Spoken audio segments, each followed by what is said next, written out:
আজকে 7 দিন হয় আমার পেটে খাবার নাই, মাথা সোজা করতে পারি না, তাই পাথরে বেঁধে আমি কোমর সোজা করেছি।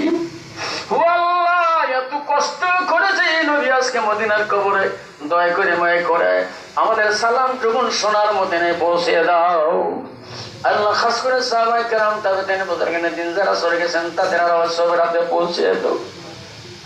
আল্লাহ সারা দুনিয়ার মাটির নিচে যে সমস্ত মুমিন মুমিনা আছে তাদের আওয়াজ সব পৌঁছে দাও আল্লাহ রব্বুল আলামিন।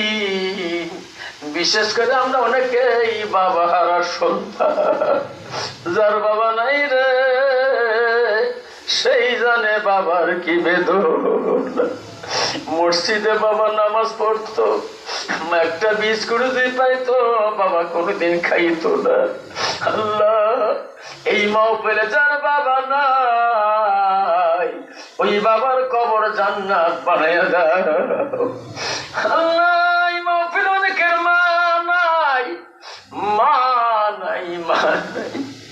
আরে মায়ের কথা, মায়ের মতো আপনজন দুনিয়াতে খুঁজে পাওয়া যায় না। রাত 2-3টার সময় বাড়িতে যাইতাম, মাহফিল করে যায় দেখতাম সবাই ঘুমায় গেছে, কিন্তু দুঃখিনী মা দরজায় বসে